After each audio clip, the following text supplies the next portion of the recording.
peranannya AFC terkait masalah diabetes, sehingga kawan-kawan bisa lebih yakin bahwasanya produk AFC ini sangat membantu untuk kasus-kasus bisa membaik ya diabetesnya, terkontrol gula darahnya tanpa obat. Apa-apa saja yang harus dilakukan itu. Nah, pembahasannya nanti sekitar itu. Sambil nunggu Oh, yang lain. ini mau ngingetin aja teman-teman kan mungkin minggu lalu dokter Islami sempat ada pakai PPT sedikit ya. Cuman hari ini kita akan Ya, ngobrol-ngobrol santai aja mungkin teman-teman juga siap. kalau misalkan ada pertanyaan yang seputar topik boleh ditulis di kolom komentar biar setelah penjelasan dari dokter Islami kita akan buka sesi tanya jawab juga. Jadi kita akan diskusi langsung juga sama dokter Islami begitu. Eh, Nah, buat yang belum follow Instagram dan sosial medianya FC, jangan lupa follow juga ya, teman-teman. Jangan lupa juga follow sosial medianya Dokter Islami nih, itu yang paling siap. penting. Siap. Makasih Tasya. Sama-sama dok. Oke, mungkin kita mulai aja kali ya. Baik. Oke. Teman-teman jangan lupa Baik. share, jangan lupa share juga ke yang lainnya. Siapa tahu ada yang belum join, takutnya kelewatan nih, karena nggak Iya. setiap kita akan bahas topik yang sama. Iya. Oke, kita Sayang karena memang ini kasusnya banyak Tasya. ya dia. Terkait diabetes. Kok nggak Hmm, turun-turun dok? Nah, itu banyak banget kasusnya. Jadi kawan-kawan supaya bisa optimal, konsumsi AFC-nya juga nggak terlalu banyak, ya tinggal menjaga saja. Kemudian obat-obat dari dokter bisa berkurang bahkan bisa tanpa obat. Nah, terkontrol diabetesnya tanpa obat. Nanti ada prinsip-prinsip apa sih yang harus kita lakukan? Karena nanti sumber masalah diabetes itu apa? Nah, kalau dengan kawan-kawan mengetahui sumber dari diabetes itu apa, nanti kawan-kawan mudah gula darahnya terkontrol dengan baik tanpa obat gitu. Itu harapannya. Sayang kalau kawan-kawan nggak ikut. oke. Sebelum Dokter Islami mulai penjelasannya, mungkin aku mau nyapa teman-teman dulu. Selamat sore teman-teman yang ada di live hari ini. Selamat sore juga buat Dokter Islami. Terima kasih banyak udah menyempatkan waktunya dokter yang super sibuk ini untuk sharing-sharing bareng Wow, live Tasya session. gunting rambut demi live. Wah, makasih. Wah, makasih. Makasih Tasya hebat. Thank you, terhormat. Siap. Oke. Oh ya, sebelum kita mulai, aku mewakilkan segenap keluarga besar AFC juga mau mengucapkan selamat Hari Natal buat teman-teman yang Oh iya, merayakan. betul. Selamat menyambut tahun baru 2026 ya teman-teman. Oke, kan beberapa minggu lalu itu kita udah sempet ngebahas soal gula darah, soal diabetes juga. Mungkin hari ini kita akan bahas tentang diabetes juga, cuman mungkin fokusnya lebih ke superfoodnya ya dok ya daripada ke diabetesnya. Betul, betul, betul. Nah, balik lagi nih, yang udah berapa kali aku bilang itu kan makanan orang Indonesia tuh enak-enak ya dok ya, kayak apalagi makin sekarang Betul, makin bervariasi makannya kayak ada betul, donat, terus betul. es kopi, kopi yang manis. Nah, itu tuh kalau misalkan berlebihan pastinya berbahaya ya, teman-teman. Makanya Betul. hari ini kita akan bahas juga bareng dokter Islami. Mungkin teman-teman di sini juga ada yang mulai udah jaga pola makannya, terus jaga pola hidupnya, terus udah juga konsumsi nutrisi pendukung, tapi mungkin masih bertanya-tanya kenapa gula darahnya belum stabil. Nah, itu juga akan Betul. dibahas sama dokter Islami. Oke, Oke, betul. teman-teman aku Oke. buat ada yang ada pertanyaan boleh ditulis di kolom komentar dulu karena nanti kita akan tanya jawab bareng dokter Islami. Oke, boleh silakan dok. Baik, terima kasih. Nah, kemarin kan kita udah bahas ya gula terkait masalah penyakit diabetes ya udah panjang lebar. Nah, jadi kita masuk ke tahap selanjutnya, dok. Kenapa diabetes kok nggak kunjung membaik, dok? Gulanya nggak terkontrol. Nah, kawan-kawan harus tahu prinsipnya. Ya, dicatat ya, prinsip supaya kawan-kawan bisa gulanya bisa turun, bisa terkontrol dengan baik, goalnya terkontrol tanpa obat. Yang pertama, kunci masalah di diabetes tipe 2, kita bahas tipe 2 ya, yang paling banyak karena tipe 2. Masalah pertama adalah resistensinya itu di tingkat sel. Resistensi insulin, maksudnya insulin tuh dia ada, tapi dia nggak bisa berfungsi karena ada penolakan dari sel. Nah, itu bahasanya ya, supaya mudah dipahami, resistensi seluler terhadap insulin, itu poinnya. Nah, dari mana dok resistensi insulin itu? Nah, itu kan kawan-kawan ingat ya. Nah, penyebab utamanya, faktor kuncinya itu ada dua resistensi, yaitu lemak visceral, lemak yang ada di dalam tubuh kita, lemak terutama di perut. Kalau kalau kawan-kawan perutnya buncit, nah itu menyebabkan peradangan kronis, terjadi lipotoksisitas.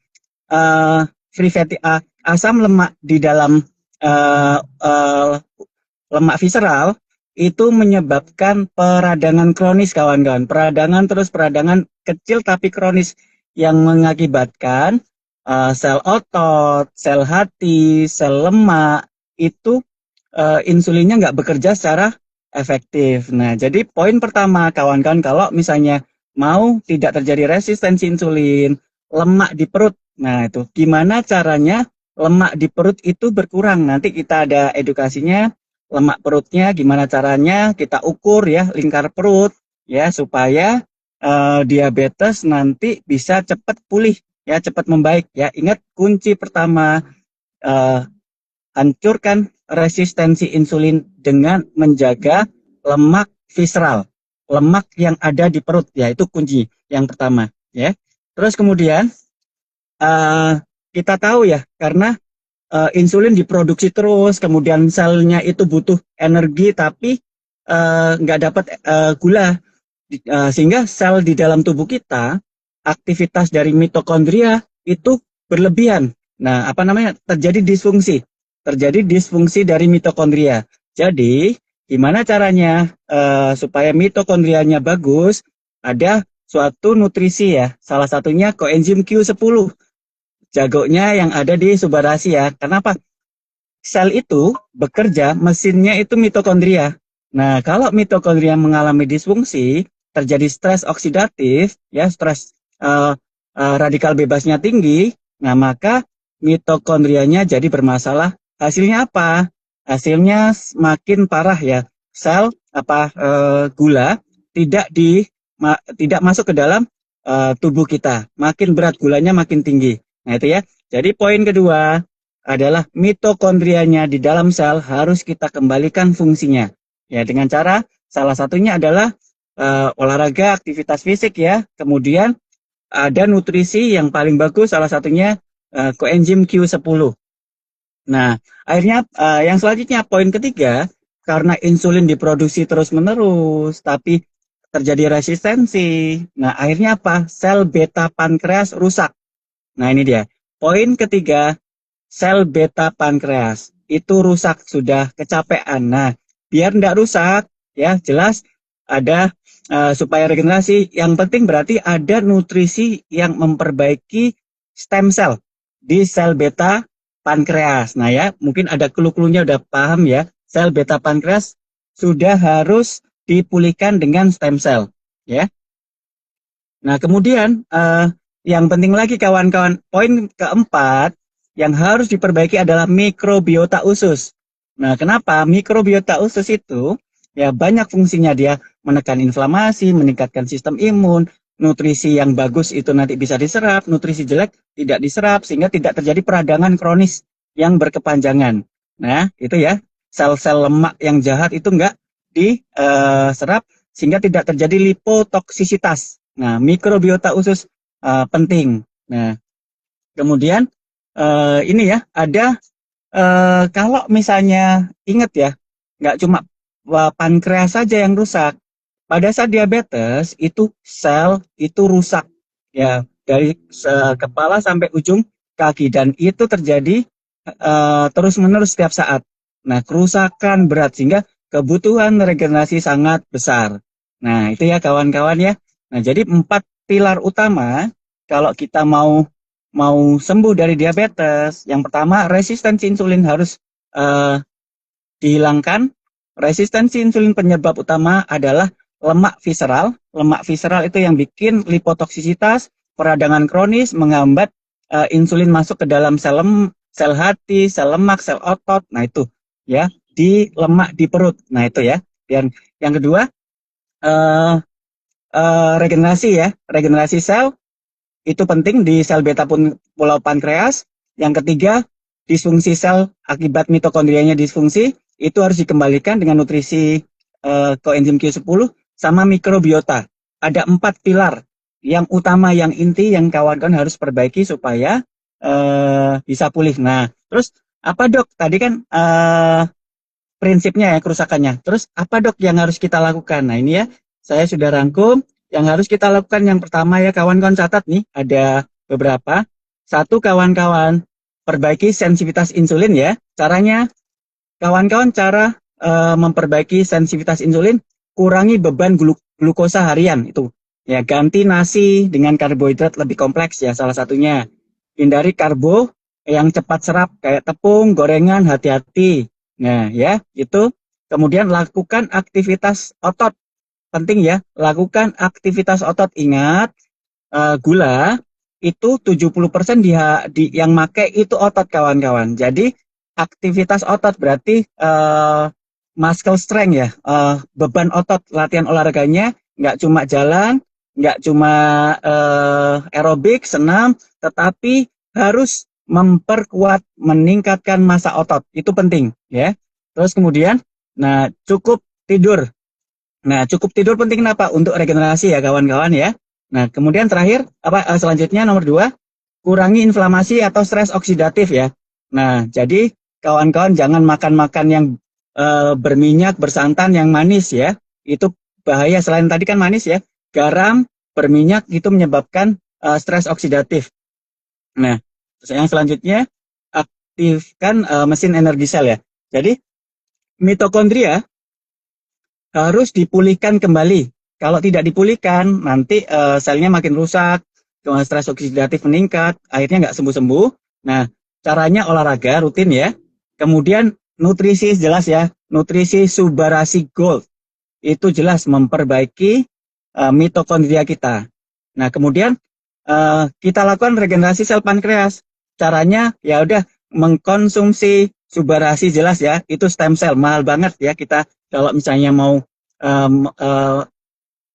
suntik stem cell tuh. Nah, ada alternatif yang lebih murah dan jauh lebih mudah adalah kita konsumsi Subarasi Gold untuk regenerasi sel pankreas. Nah, kemudian selain itu kita harus memperbaiki mikrosirkulasi.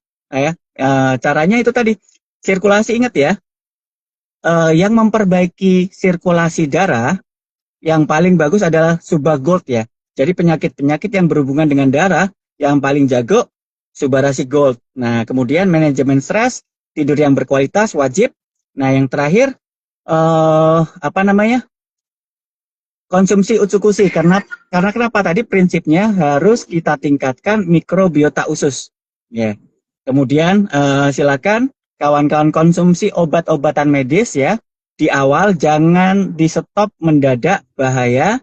Jadi konsumsi nanti setelah terkontrol, kita bisa kurangi obatnya. Yang terakhir evaluasi rutin ya. Apa ya dok yang dievaluasi? BA1C ya tiap 3 bulan. Kemudian ukur lingkar perut, tekanan darah dan fungsi hati.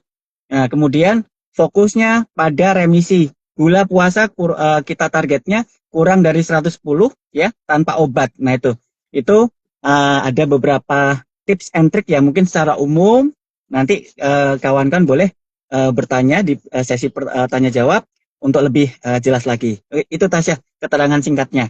Kita langsung bahas karena memang di Instagram ini kita lebih banyak tanya jawab ya, karena lebih nanti spesifik kawan-kawan lebih tahu manfaatnya. Oke, silakan Tasya. Oke, ini ada beberapa teman-teman yang udah komen juga pertanyaannya. Teman-teman kalau Hmm. misalkan ada yang boleh tulis di kolom komentar aja ya. Eh, ada yang nanya dok, kalau pasien diabetes apakah bagus ditambah dengan Hikari? Oke, nah jadi gini kawan-kawan ya, Hikari adalah penyempurna Subarasi dan Utsukushi. Untuk kasus diabetes sangat bagus. Ya, kenapa? Kita ingat ya, yang diserang diabetes itu nggak cuma sirkulasi darah, ya, tetapi juga saraf. Nah, saraf juga terkena. Jadi, kalau misalnya pasien yang sudah terkena gangguan neurologis kayak kesemutan, kebas, ya, itu bagus banget di kombinasi Hikari. Atau stres ya, udah stres, udah lama nggak sembuh-sembuh, boleh kawan-kawan kasih Hikari. Bagus. Nah, apalagi pasien saya sudah terkena uh, neuropati diabetikum ya, apa retinopati diabetikum. Retinanya rusak sehingga pasien nggak bisa melihat. Saya terapinya itu saya tambahkan hikari. Jadi Suba Utsu Hikari setelah ini minimal ya. Suba Utsu Hikari setelah bangun tidur, Suba Utsu Hikari sebelum tidur ya. Ada 2 kali pemberian Suba Utsu Hikari. Kalau mau cepat boleh ditambahin ya. Misal 3 kali, bisa 4 kali silakan. Karena tergantung kondisi pasien masing-masing ya. Kalau mau percepatan, kita booster dulu selama 1 bulan. Kemudian boleh kita sesuaikan kebutuhan lagi. Apakah tetap 4 pasang atau nanti kita turunkan. Kalau pasien saya di awal 3 pasang, alhamdulillah sudah bisa melihat lagi. Kemudian sekarang kita maintenance saja, kita kejar regenerasi dari seluruh organnya. Kita terapi selama 6 bulan. Yaitu dengan 2 kali pemberian Suba Utsu Hikari pagi dan malam gitu. Ini pertanyaannya juga ada yang mirip nih dok. Gula, Ya, kolesterol, hipertensi semua sudah normal, tapi untuk penglihatan masih belum ada perubahan. Untuk sering pipis juga sudah berhenti. Lanjut Suba sama Oke. katanya. Bagus ya. Jadi kalau untuk kawan-kawan berarti kondisi tubuh ya sudah membaik, gulanya membaik, kolesterol membaik, yaitu pertahankan. Nah, jadi apa yang harus dilakukan? Kalau misalnya kita mau booster penglihatannya, hikarinya tambahin kawan-kawan. Ya, kemungkinan kerusakan untuk sarafnya itu lebih besar sehingga dibutuhkan regenerasi yang lebih banyak lagi terkait otak dan mata dan retina. Jadi sarannya kalau pasien ini tambahin hikarinya ya, dosisnya Suba Utsu pertahankan boleh, dikurangi sedikit boleh, yang ditingkatkan adalah hikarinya. Konsepnya seperti itu. Kalau bagus sih dipertahankan Suba Utsunya biar nggak turun lagi karena memang ada kita batas ya. Kalau untuk pemulihan saraf besar di mata paling cepat kurang lebih 8 bulan. Nah, jadi pertahankan konsumsi Suba Utsunya di 6 bulan. Kemudian itu ya tetap maksudnya dosisnya, tapi mulai sekarang hikarinya ditambah supaya percepatan regenerasi sel di retinanya gitu, Tasya. Oke, semoga menjawab ya teman-teman ya. Siap. Terus ada yang nanya juga dok, kenapa ada pasien diabetes setelah konsumsi produk AFC gula darahnya jadi naik? Nah, ini banyak sekali kawan-kawan. Nah, jadi saya terangkan dulu terkait masalah healing krisis. Yang kedua saya terangkan terkait masalah konsep penyakit ya. Jadi ada 2 ya. Yang pertama healing krisis. Nah, kawan-kawan, ya, di dalam tubuh kita itu setelah kita konsumsi AFC, ya, pertama energi di dalam tubuh kita naik. Kita merasa segar, merasa enak. Yang selanjutnya, setelah tubuh merasa enak, dia akan meningkatkan sistem imun. Sistem imun akan naik, kawan-kawan. Nah, sistem imun naik, ini dia bekerja yang sebelumnya tidur, dia bekerja menghancurkan sel-sel yang rusak supaya diganti sel yang baru. Nah, apa akibatnya? Karena selnya aktif, dia butuh minta tolong sel saya aktif. Ingat bekerjanya sistem imun juga lewat darah selnya ya. Sehingga sel sistem imun minta tolong dong tubuh naikkan gula, saya butuh energi nih, mau nyerang sel-sel yang rusak ya. Simpelnya seperti itu.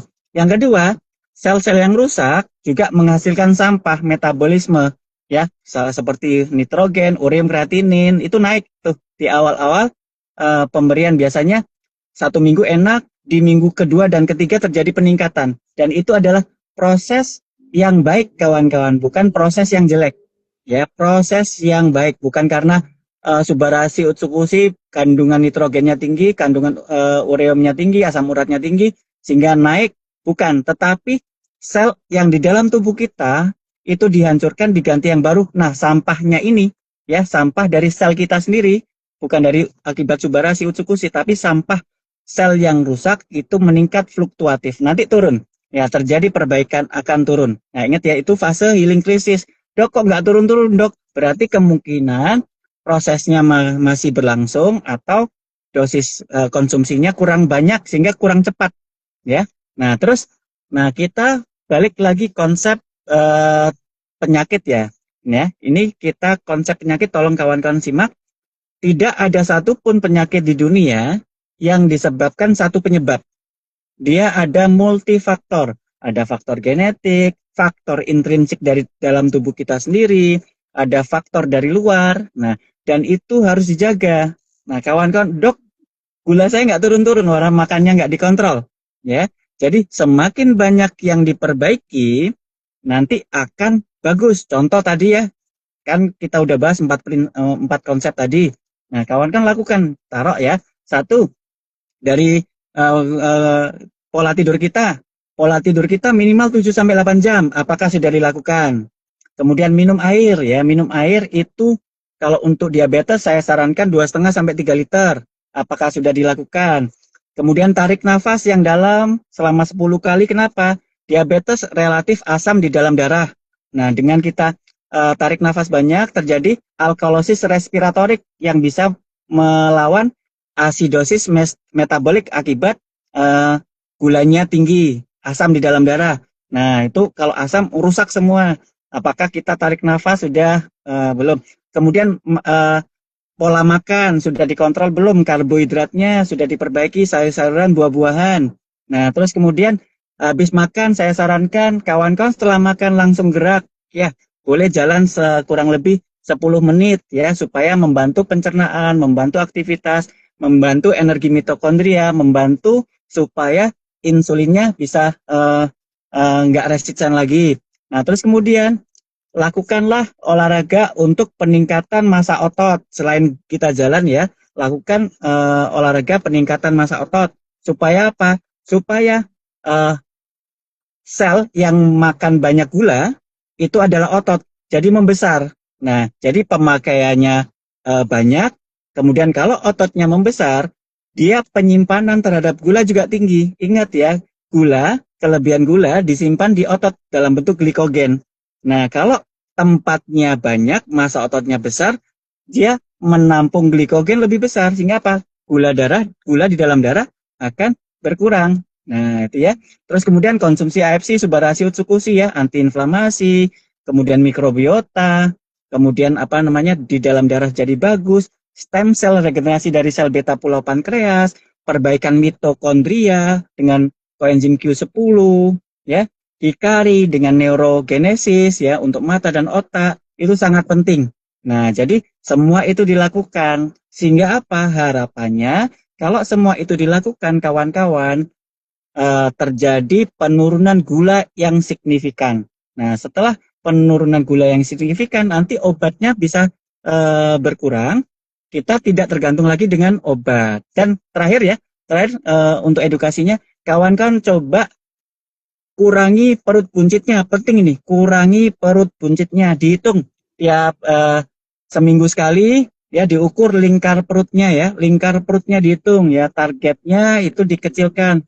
Caranya gimana dok? Silakan searching di YouTube banyak tuh untuk mengurangi perut buncit ya. Olahraga apa? Olahraga yang mengurangi perut buncit. Wajib kalau kawan-kawan nggak mau terus-terusan minum obat, inflamasi atau lemak visceral penyebab utama resistensi insulin itu harus diperbaiki ya. Nah itu. Jadi lakukan semua.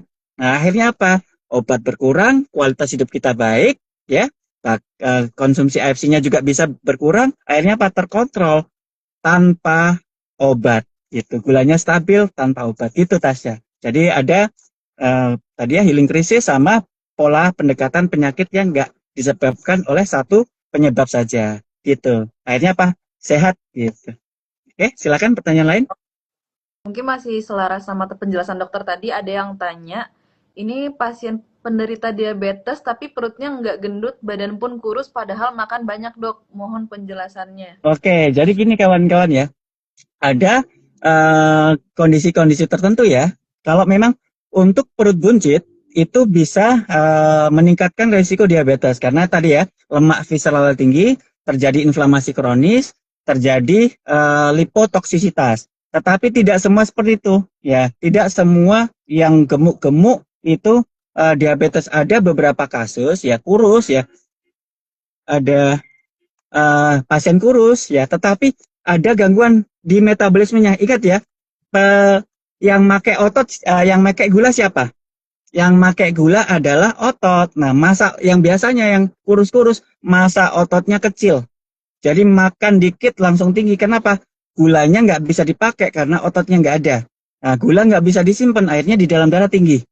Nah, ya jadi biasanya orang kurus ya kurang olahraga, masa ototnya nggak diperbaiki, ya lemas, yang kurang gerak, itu yang kurus-kurus paling banyak masalahnya adalah di otot. Selain nanti ototnya aus ya, aus, kemudian nggak bisa konsum apa, insulinnya nggak nggak kecapean karena gulanya tinggi terus diturunkan, tapi ototnya nggak bisa make karena kecil sehingga gulanya tinggi, akhirnya pankreasnya aus sehingga terjadi disfungsi pankreas juga, kemudian mitokondria nanti ujungnya sama-sama prosesnya sama. Nah, jadi gimana untuk kasus-kasus kurus? Prosesnya juga sama. Yang utamanya kalau yang kurus tanpa mengurangi lemak perut ya, tapi tingkatkan massa otot. Mungkin di awal susah dok, olahraga capek dok, nggak kuat. Nah, secara bertahap. Ya, kalau mau sembuh orang-orang kurus dari diabetes, tingkatkan massa otot. Ada dua ya, prinsip utama. Otot perlu visceral, lemak visceral di perut, sama meningkatkan massa otot. Ada dua pilar utama yang memakai gula itu di situ ya. Yang mencegah resistensi insulin ada di dua itu. Nah, kalau yang lain karena resistensi insulin, akhirnya sel beta pankreas kecapean, dia produksi insulin tapi nggak dipakai, akhirnya rusak. Nah, kemudian rusak, mitokondria berantakan dari ujung kepala sampai ujung kaki. Tapi awal mulanya adalah lemak visceral dan otot. Jadi kawan-kawan, lemak visceral dan otot perbaiki. Kalau ada orang gemuk, berarti lemak visceral plus otot harus diperbaiki. Kalau orang gemuk, orang kurus, berarti ototnya yang diperbaiki. Insya Allah bisa gulanya bisa terkontrol. Gitu Tasya. Nah, ini tadi dokter sempat jelasin sedikit sih, mungkin bisa Iya, diulang sedikit dok boleh? tentang yang konsumsi hikari untuk penderita diabetes itu lebih baik berapa Oke. perbandingannya gitu. Kalau saya sama ya. Kalau kawan-kawan gini ya, ingat ya, di penelitian ya, itu kita konsumsi satu produk Subarasi itu 3 saset per hari selama 6 bulan. Ya, paham ya? 3 saset sehari selama 6 bulan. Itu tingkat keberhasilan di atas 98%.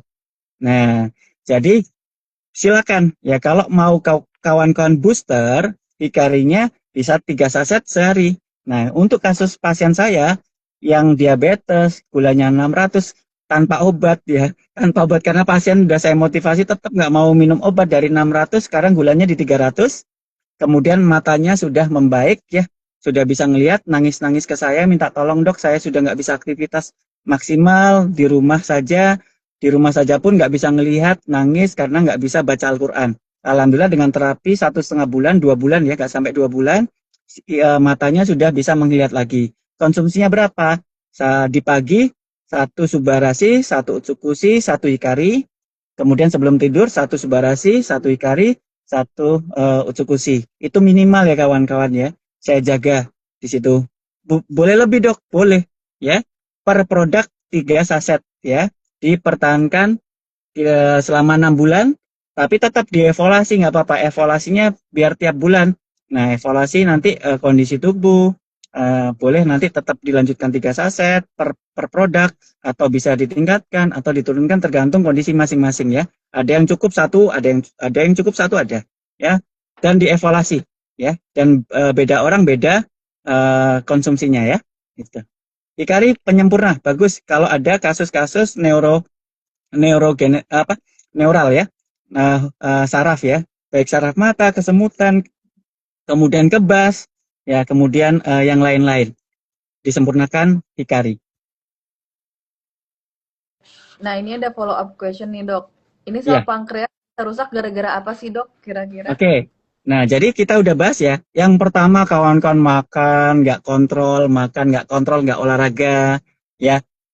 Gula yang tinggi itu harusnya disimpan di otot. Nah, ototnya nggak pernah olahraga, volumenya kecil. akhirnya disimpan ke lemak lemak yang kecil-kecil, akhirnya nggak dapet nih.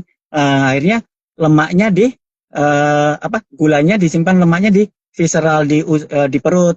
Nah, di situ tuh akhirnya tetap nggak makannya, nggak kontrol, terjadi resistensi insulin, ya. Resistensi insulin karena insulin diproduksi tapi gulanya nggak mau turun. Nah, terjadi sinyal nih. Di dalam tubuh punya sinyal, hey pankreas, sel ini gulanya nggak masuk nih, tolong produksi insulin lagi biar masuk. Padahal gulanya itu ngendap di darah, nggak bisa masuk sel. Tetapi dia marah-marah minta pankreas suruh keluarin insulin lagi. Akhirnya insulin dipaksa, sel beta pankreas dipaksa mengeluarkan insulin. Akhirnya apa? Kecapean insulinnya. Sudah saya produksi, kamu minta-minta lagi. Sudah saya produksi, minta-minta lagi. Udahlah, malas lah. Nah, udah ngamuk dia, sel beta pankreasnya rusak. Akhirnya kerusakan sel beta pankreas. Jadi masalahnya bertambah, resistensi insulin masih ada, ditambah pankreasnya sudah rusak, makin berat. Jadi dua organ yang menyebabkan kerusakan lebih parah kalau sudah pankreasnya rusak. Jadi ingat ya tadi, pemulihannya kan salah satunya regenerasi dari sel beta pankreas, ya. Jadi sel beta pankreasnya itu kecapean, marah-marah karena gulanya, insulinnya sudah diproduksi tapi minta insulin terus gitu tuh. Karena sel nggak bisa pakai gulanya mengendap di dalam darah, nggak bisa dipakai sel.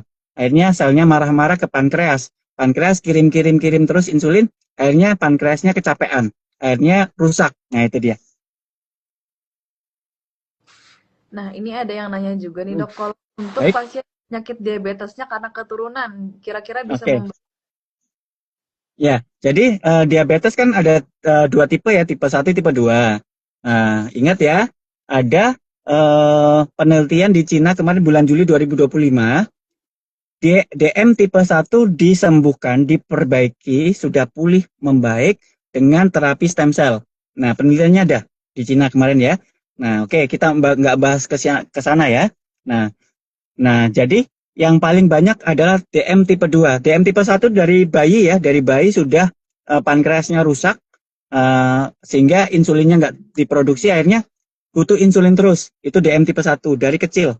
Nah, kemudian DM tipe 2 itu yang didapat. Nah, yang didapat itu faktornya banyak. Ada faktor genetik ya, bapak ibunya diabetes, kemudian keturunannya bisa meningkat karena bisa meningkat resikonya terkait diabetes ya, pola hidup, makan, kurang olahraga, stres, kurang tidur ya, lemak visceral ya, dan yang lain-lain itu berkumpul terus-menerus dalam jangka waktu yang cukup dan lama, akhirnya terjadi kerusakan dan akhirnya terjadi penyakit diabetes tipe 2. Nah, dua-duanya ya, baik tipe 1 maupun tipe 2 itu juga ada faktor genetik ya, tapi tidak dominan.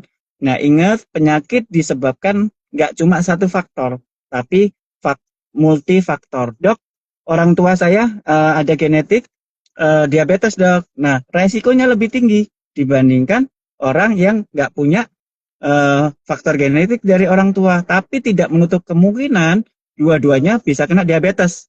Nah, kalau nggak dijaga, ingat ya seperti itu.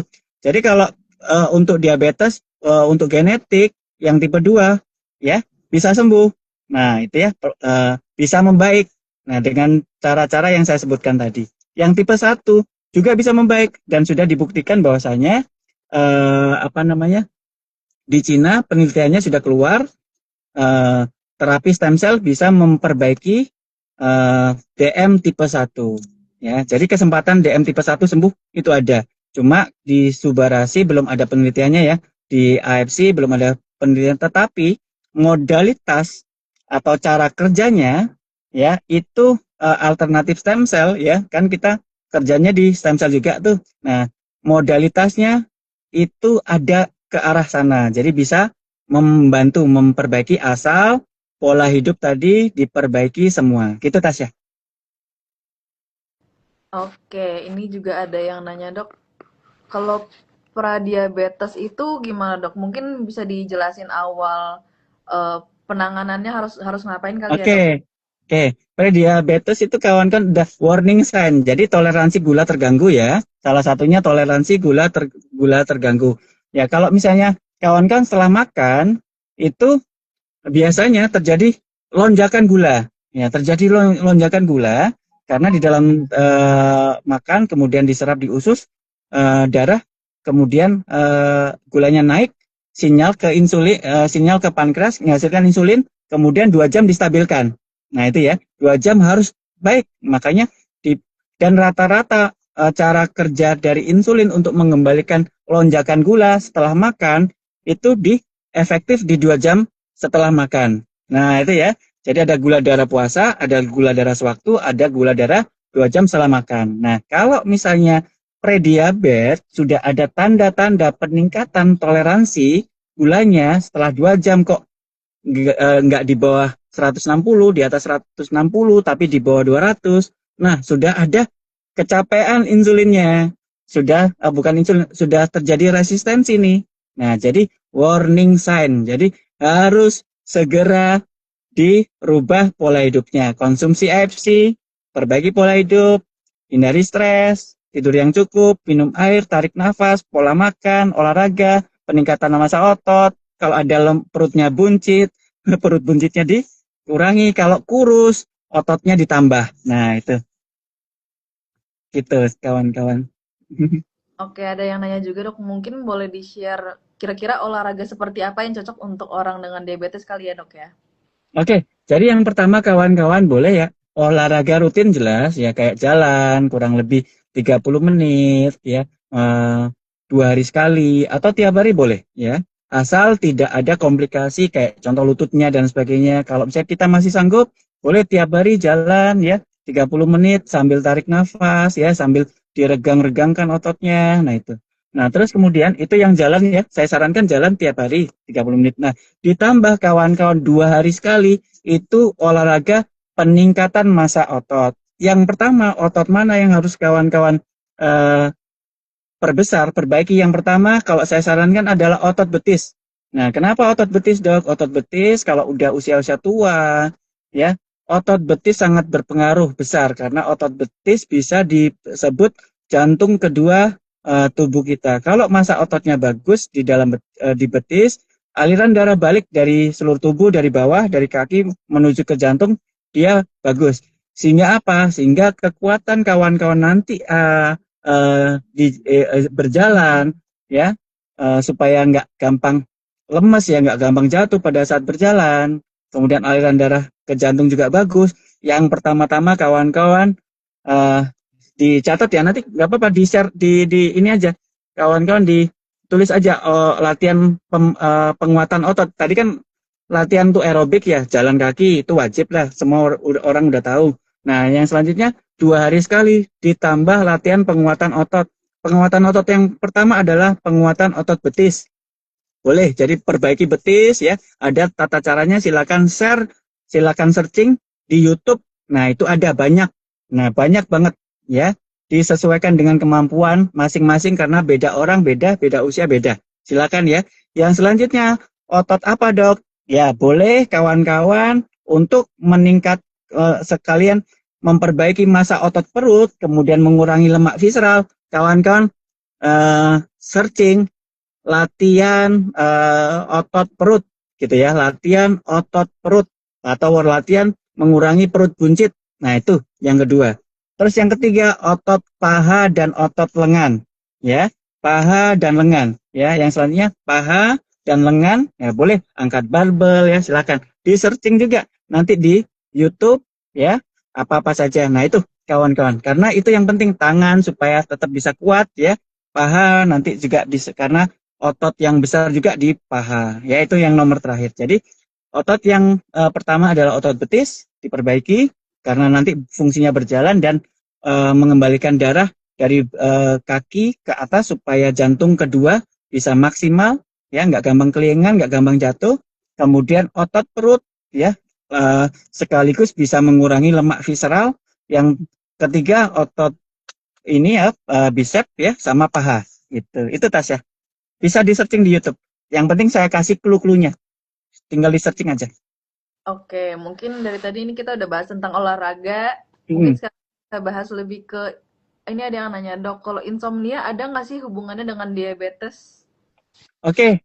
Nah, jadi insomnia itu gini ya. Insomnia itu gangguan pola tidur ya. 80% itu disebabkan oleh ini stres ya atau pikiran kemana-mana. Nah, ingat ya, ini lucunya ini. Ingat usus, usus itu punya hormon yang bisa mempengaruhi ritme sirkadian tidur ya. Nah, kalau ada masalah di usus, ya susah tidur. Orang yang punya gangguan di usus susah tidur. Rata-rata orang diabetes ususnya kotor. Nah, otomatis susah tidur. Yang selanjutnya, orang susah tidur juga punya ini lingkaran setan. Orang susah tidur asam lambung naik, pergerakan usus berkurang, jadi jelek. Akhirnya apa? Lingkaran setan, makin stres, makin lama polanya terganggu. Akhirnya apa?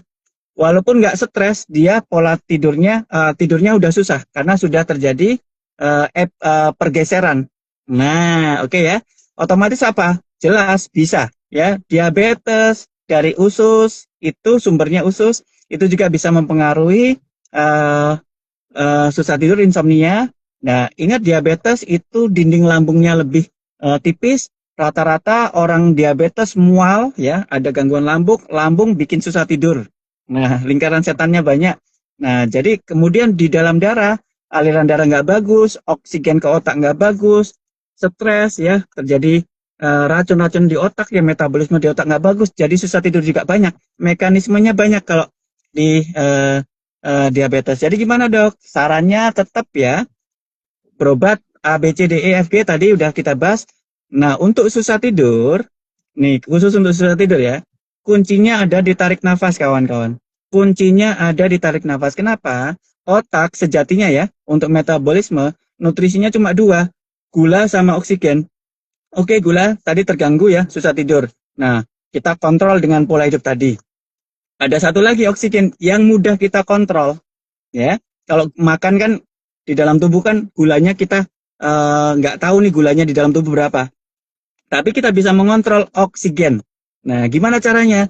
Tarik nafas 10 kali, jangan putus. Tarik nafas dalam mungkin hembuskan 10 kali setiap jam. Atau khusus yang insomnia, sebelum tidur, ya lakukan tarik nafas panjang, hembuskan selama 20 kali nonstop. Nanti rileks, otak jadi oksigennya bagus, relaksasi, mengurangi stresor, akhirnya bisa nanti tidur ya. Ingat ada pasien ini yang kita didik orang marah nih, ada guru didik orang marah, muridnya marah, stop dek, coba tarik nafas, hembuskan, tarik nafas, pas pada saat orang marah, marahnya hilang, stresnya hilang, nah itu salah satu trik fungsi dari tarik nafas. Ingat, pasien berat, ya pasien berat, pertama kali dibawa ke rumah sakit, yang dilakukan dokter apa? Dikasih oksigen kawan-kawan. Kita selamatkan otaknya. Jadi betapa penting peranan oksigen ya. Penting banget selain nutrisi otak, di dalam darah juga biar tidak asam. Banyak ya. Jadi untuk insomnia bisa dikaitkan dengan diabetes ya karena organ yang lain juga berkaitan, akhirnya lingkaran setan. Nah, caranya biar nggak insomnia gampang ya. Pengobatan diabetes sudah kita bahas, ditambah fokus ke tarik nafas. Oke, Tasya, seperti itu. Panjang ya. Pertanyaan pendek, jawabannya panjang. Sorry.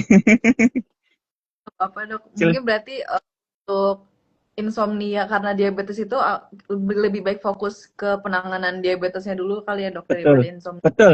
Itu berjalan beriringan. Berjalan beriringan, ya, karena memang sejatinya gula juga berpengaruh, sumbernya dari usus juga bisa berpengaruh, itu diobatin semua tanpa putus, ditambah fokus tarik nafas, ya, sebelum tidur 20 kali. Supaya apa? Menutrisi langsung, ya, otaknya, karena otak menutrisinya dua, gula sama oksigen. Gulanya sudah ditanganin ya. Nah, mungkin belum belum maksimal. Nah, dalam proses, nah kita maksimalkan di oksigennya gitu. Prinsipnya gitu, Tasya. Nah dok, Hmm. gimana sih cara paling masuk akal yang cara menilai apakah pola makan ini tuh sebenarnya udah bernutrisi atau sudah berada di jalur yang tepatkah atau ternyata sebenarnya masih mencong-mencong, Dok? Cara menilainya gimana? Oke, jadi untuk kasus-kasus pasien diabetes memang kawan-kawan untuk saran ya, untuk saran kawan-kawan evaluasi juga nih cek gula ya. Cek gula selain HbA1c per 3 bulan, kawan-kawan juga cek selama 1 bulan penuh supaya kawan-kawan nanti bisa melihat pola makan yang pas ya. Itu dulu. Kita bisa karena beda orang beda-beda ya. Nah, saya kasih prinsipnya aja. Jadi kawan-kawan yang perlu kawan-kawan cek kalau misalnya gulanya dan lain sebagainya pas, yaitu kawan-kawan cek gula darah puasa. Caranya terakhir malam itu jam 8 nggak makan lagi, boleh minum air putih. Kemudian bangun pagi langsung dicek gulanya ya. Langsung dicek gulanya itu gula darah puasa. Gula darah puasa itu efek peranan dominan dari glukagon, hormon penyimpan energi yang ada di hati dan otot. Kalau misalnya penyimpanan di hati dan otot bermasalah, gula darah puasa akan tinggi. Nah, itu kawan-kawan. Kemudian setelah gula darah puasa kawan-kawan cek gula darah setelah makan ya. Setelah makan kawan-kawan cek eh, cek dengan setelah 2 jam. Nah, itu ya. Nah, kawan-kawan lihat pola-pola makannya tiap hari. Oh, makan ini saya gulanya sekian, makan ini gulanya sekian. Tanpa adanya perbedaan aktivitas lain ya, variabel. Nah, itu nanti kawan-kawan bisa buat guideline. Oh, ini aman buat tubuh saya, oh ini aman. Selain tetap ya, kawan-kawan referensi boleh banyak di Google di apa makanan-makanan yang baik untuk diabetes dengan indeks glikemiknya yang bagus. Kuncinya cari kawan-kawan makanan dengan indeks glikemik yang rendah untuk kasus-kasus diabetes. Kalau makanan variasinya bisa nanti sampai malam bahasnya makanan ya. Tapi saya kasih prinsip, saya suka kasih prinsip. Kawan-kawan searching aja indeks glikemik rendah. Itu yang bagus untuk kawan-kawan dengan diabetes ya.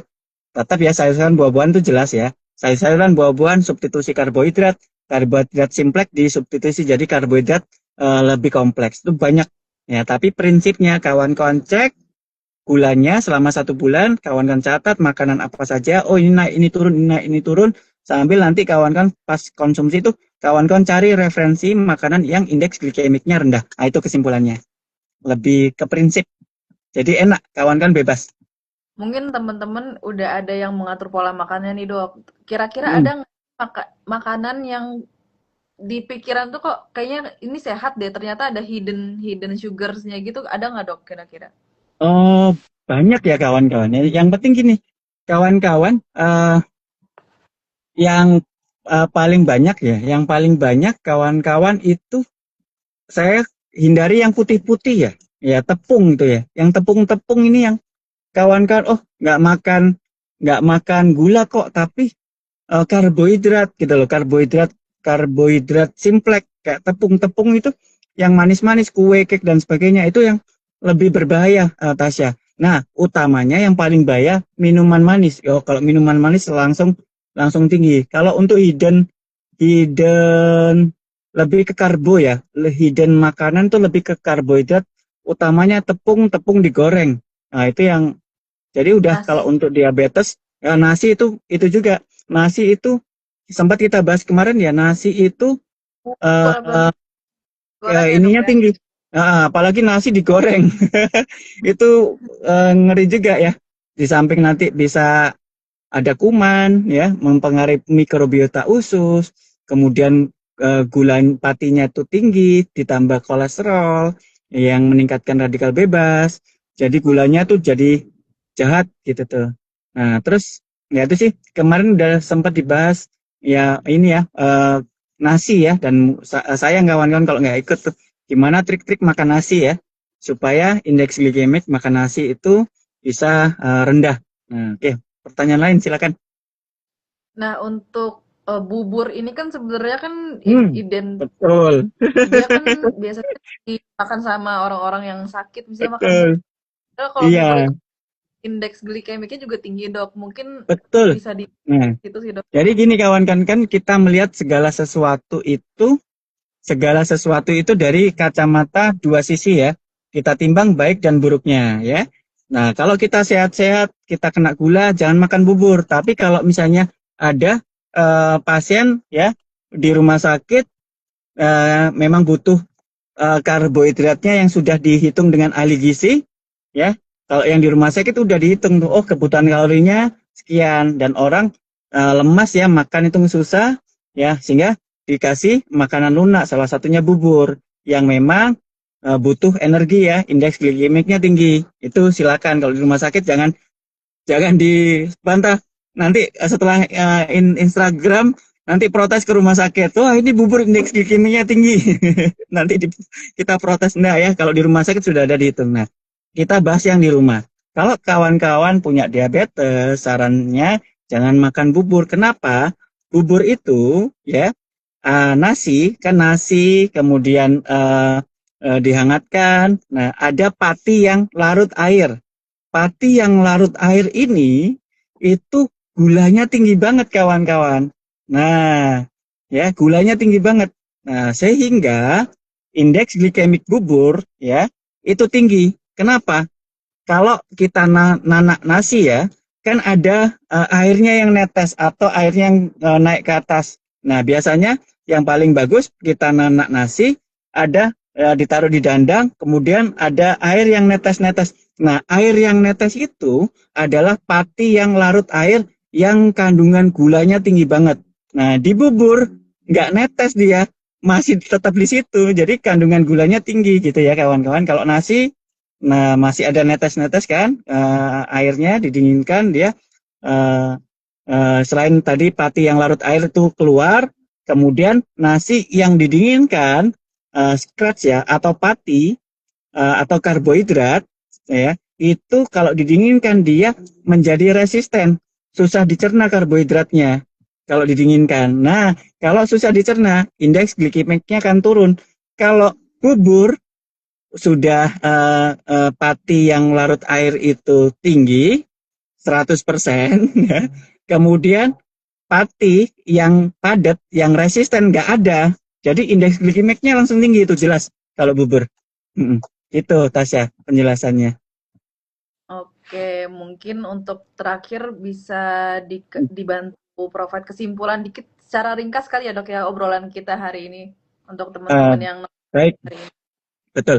Kawan-kawan tolong ya, kenapa kok diabetes nggak sembuh-sembuh? Ingat ya, tidak jangan melihat penyebab penyakit itu disebabkan oleh satu penyebab. Ya, ingat ya, penyakit di dunia ini nggak ada yang disebabkan oleh satu penyebab. Penyakit di dunia ini disebabkan oleh multifaktor, banyak faktor. Semakin banyak faktor yang kita perbaiki, baik stres, ya, baik pola hidup, pola makan, olahraga, ya, minum air dan lain sebagainya, itu semua kawan-kawan harus diperbaiki. Nutrisi yang bagus, kemudian superfood, AFC yang sudah ada patennya, ya, yang sudah jelas kita jelaskan tadi, yang bagus. Nah, itu kawan-kawan lakukan semua. Sehingga apa? Sehingga kawan-kawan progresnya untuk membaik diabetes atau gulanya terkontrol tanpa obat itu bisa lebih cepat, ya. Kalau kawan-kawan hanya konsumsi obat tapi pola hidupnya tidak dirubah, kemudian ditambah AFC berharap AFC langsung memperbaiki tanpa makan manis-manisnya pun nggak dirubah, olahraganya nggak dirubah, ya itu akan terjadi perlambatan karena kita kejar-kejaran antara yang dirusak sama yang diperbaiki, dirusak lagi, diperbaiki lagi, ya nggak selesai-selesai, akhirnya lebih lama. Jadi semakin banyak yang kawan-kawan perbaiki, akan jauh lebih baik untuk sembuh atau membaik dari penyakit diabetes. Gitu Tasya. Oke, hari ini pembahasannya super informatif ya, Dok, ya. Siap. Juga buat Hmm. teman-teman udah komen dan juga udah tanya tadi dan juga udah dengerin dari awal sampai akhir. Untuk teman-teman yang telat join, tenang aja karena besok kita juga masih akan ada Zoom sama AFC dan juga health seminar juga di hari Sabtu. Dan di minggu depan kita juga akan ada ngobrol-ngobrol sama dokter Islami lagi. Nah, makanya jangan lupa di jam 3 sore setiap hari Jumat. Jangan sampai telat karena sayang banget karena infonya itu sangat menambah insight sekali ya, Dok ya. Iya, dan ini loh kawan-kawan, eh mohon maaf, AFC memberikan fasilitas nih khusus nih, menghubungi saya, mengkontrak saya nih supaya live Instagram buat kawan-kawan, dan sayang kalau misalnya kawan-kawan nggak ikut. Ya kan, mungkin ada yang WA saya, itu saya kadang-kadang saya repot ya, sibuk ya karena memang ada beberapa praktek. Dan di jam ini kawan-kawan ajak nih yang kawan-kawan atau calon prospek atau kawan-kawan sendiri, ya ajak supaya langsung mendengar nih, supaya kawan-kawan nggak capek-capek nerangkan gitu loh. Oh iya betul ya, ada dokter nih, lebih yakin, kawan-kawan lebih pede, akhirnya banyak memberikan manfaat untuk sesama. Ya jangan lupa ajak sebanyak mungkin kawan-kawan. Oke, Tasya. Betul. Oke, terima kasih banyak Dok untuk penjelasannya hari ini. Jadi banyak banget juga pelajaran yang bisa diambil sama teman-teman semua. Dan menutup sesi hari ini aku mau ngingetin sekali lagi selamat hari Natal juga buat teman-teman yang merayakan dan juga selamat menyambut tahun baru 2026.